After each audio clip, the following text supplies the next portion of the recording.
Picture the oldest memory your body carries, not yours, not your parents, not even your grandparents. I'm talking about something so old it lives in your cells before your brain even wakes up in the morning. The smell of smoke. Every human being on this planet, regardless of where they grew up, what language they speak, or what they believe, every single one of them responds to the smell of burning wood in the same way. Not with fear, with something closer to home. And today I want to ask why. Because the story of smoking, real smoking, the kind that predates cigarettes by tens of thousands of years, isn't a story about addiction or tobacco companies or warning labels on a packet. It's a story about what it means to be human, and it starts much, much earlier than you think. Let's go back, way back.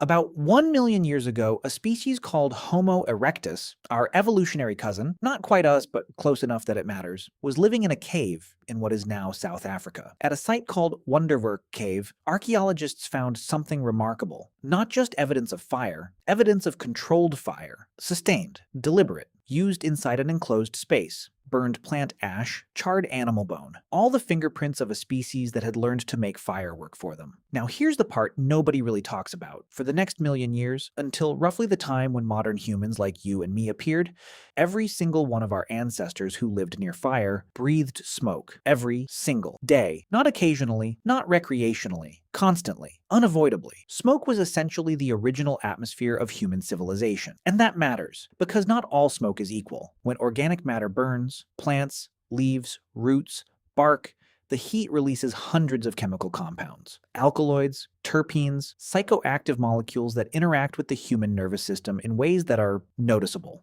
In other words, some of our ancestors were accidentally getting high around the campfire, and they had absolutely no idea why the night suddenly felt so good. Here's where it gets genuinely strange. The human brain has a system called the endocannabinoid system. It's responsible for regulating mood, memory, appetite, pain. It's deeply wired into how we experience pleasure and reward. And it contains receptors, biological locks, that respond to cannabinoids. Now, those receptors didn't evolve because of cannabis. They were already there, built into us, waiting. Which means the first time a prehistoric human inhaled smoke from a burning cannabis plant, whether they meant to or not, their brain didn't panic. Their brain said, "Oh, hello, I've been expecting you." That might sound dramatic, but it's essentially what the neuroscience tells us. The human brain was biologically pre-adapted to certain psychoactive plant compounds. The compounds came later. The receptors came first. And when those two things collided, probably around a fire, probably by complete accident, something shifted in human experience. Something that would never fully go away. Now let's talk about what the archaeology actually confirms. Because there's a difference between ancient humans probably inhaled psychoactive smoke by accident and ancient humans deliberately and intentionally smoked. That second claim needs evidence. And we have some. In 2019, researchers excavating a site in the Great Salt Lake Desert in Utah found a hearth, a cooking and heating fire, dating back roughly 12,000 years. Inside the hearth, concentrated deposits of Nicotiana attenuata seeds, a wild tobacco species native to North America. These weren't seeds that had blown in on the wind. They were concentrated, deliberately placed, in a context suggesting intentional use, potentially thousands of years before any pipe or pottery artifact appears in the archaeological record of the same region. 12,000 years ago, that's 10,000 BC. That's before agriculture, before writing, before any civilization you learned about in school had even begun. And yet, tobacco. But here's the question that should be sitting at the back of your mind right now. Is 12,000 years ago when it started, or is that just the earliest evidence we've managed to preserve? Because organic material, leaves, seeds, wooden pipes, leather pouches, almost never survives thousands of years in the ground. We find stone tools from 3 million years ago because stone is indestructible. A wooden pipe filled with herbs, gone in a few centuries. The absence of older evidence is not evidence of older absence. And when you hold that thought alongside the million-year history of humans breathing smoke around fires, the honest answer becomes, we genuinely don't know when deliberate smoking began, and we may never know. Let me tell you about a story that historians dismissed for about 2,000 years. In the 5th century BC, the Greek historian Herodotus wrote about a nomadic people called the Scythians, fierce, mobile warriors who roamed the Eurasian steppe. And he described something he personally found remarkable. The Scythians, he wrote, would construct small enclosed tents, heat stones until they glowed red, throw hemp seeds onto those stones, sit inside, and inhale the smoke until, and I'm paraphrasing here, they howled with pleasure. For centuries, scholars assumed Herodotus was exaggerating, maybe misunderstanding a ritual he'd witnessed from the outside, maybe just making things up, as ancient historians were occasionally known to do. Then archaeologists started excavating Scythian burial mounds across the steppe, and found bronze braziers, heated stones, hemp residue, exactly what Herodotus described, down to the details. The man wasn't exaggerating, he wasn't confused, he was reporting something entirely real, and doing so with impressive accuracy, roughly 2,500 years ago. Which raises an obvious question. If the Scythians were doing this ritually and deliberately in 500 BC, how long had the practice existed before they inherited it? We don't know. But the thread goes back further than anyone expected. Meanwhile, on the other side of the planet, entirely disconnected from the Scythian steppe, from Egypt, from Greece, the peoples of the Americas had been developing their own profound relationship with smoke. Tobacco in the Americas is ancient. Chemical residue from tobacco has been found in pipes dating back at least 3,500 years in the southeastern United States. Some researchers push that timeline considerably further, possibly 10,000 years, tied to the deep history of plant cultivation in the Amazon basin. But here's what matters. In indigenous American cultures, tobacco was not recreational. It was sacred. Shamans smoked to open channels between the living and the spirit world. Smoke itself was considered a living carrier, something that traveled between realms, carrying prayers upward and visions downward. Blowing smoke on someone was an act of blessing. Sharing tobacco was an act of covenant. This was not casual. This was not habitual. This was treated with the kind of careful reverence you'd apply to something genuinely powerful.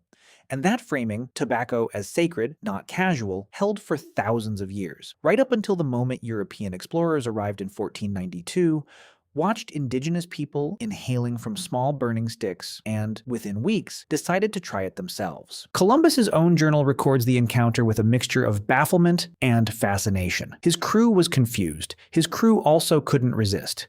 Within decades, tobacco had spread across Europe like a virus with excellent public relations. And what had taken thousands of years to develop as a measured, ritualistic, deeply intentional practice was dismantled and rebuilt as a consumer product in under 4 centuries. We'll come back to that, because it matters. Before smoking became recreational, and before it became spiritual, there's evidence it was something else entirely. Medical. The Ebers Papyrus, one of the oldest surviving medical documents in human history, dating to around 1550 BC in ancient Egypt, describes treatments involving the deliberate inhalation of smoke from heated herbs, specifically for conditions affecting the throat and respiratory system. Yes, ancient Egyptians treated lung problems by inhaling smoke. That sounds insane from a modern perspective, but the herbs involved, including henbane, do have genuine pharmacological properties when inhaled. The thinking was, in its own way, logical. If a plant has healing properties, delivering it directly to the lungs via smoke makes a certain kind of sense. The lungs as a delivery mechanism. That idea didn't disappear. We still use it today, in asthma inhalers, in anesthetic gases, in nebulizers. The delivery method survived. The burning part, thankfully, mostly didn't. Ancient Ayurvedic medicine in India, a system over 3,000 years old, describes a practice called dhumapana, literally, smoke drinking. Specific plants, specific conditions, specific preparation protocols. This wasn't improvised. It was a sophisticated medical system with centuries of refinement. Ancient Greece, ancient China, Mesopotamia, across every early civilization with a written record, you find the same pattern. People deliberately inhaling smoke as medicine, recognized, codified, practiced, and in a world without antibiotics, without surgery, without any of the tools we take for granted. A remedy that works sometimes was worth preserving. Here's the angle nobody teaches in history class. Humans didn't evolve as individuals. We evolved as groups, and for the vast majority of our evolutionary history, group cohesion wasn't a philosophical nicety. It was the difference between surviving the night and not. Isolated individuals died. Groups survived. Anything that deepened social bonds had genuine survival value. And this is where shared ritual, including shared inhalation of psychoactive substances, becomes something more interesting than just a habit. Modern neuroscience has confirmed what ancient cultures seemed to understand instinctively. Shared altered experiences synchronize neural activity between people. They increase trust. They deepen group identity in measurable, documented ways. When a group of people sit together in an enclosed space, breathe the same smoke, and enter a shared altered state, that's not just recreation. That's social technology. That's how you build the kind of deep mutual trust that lets you go into genuinely dangerous situations together and come back alive. The ritual smoke circle wasn't just a gathering, it was infrastructure. Think about that the next time someone dismisses ancient ritual as primitive superstition. In the 1980s, a psychopharmacologist at UCLA named Ronald Siegel proposed something that sounds provocative, but has aged surprisingly well. He argued that the pursuit of altered consciousness is not a human quirk or a cultural accident. It's a fourth biological drive, alongside hunger, thirst, and sex.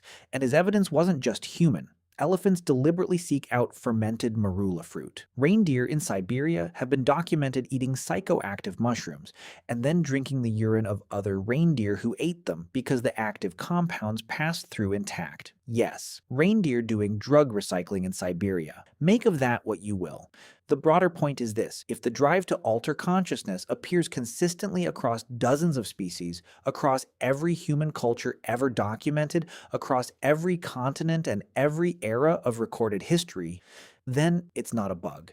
It's not a moral failing. It's not a modern problem. It's something deep in the architecture of animal consciousness.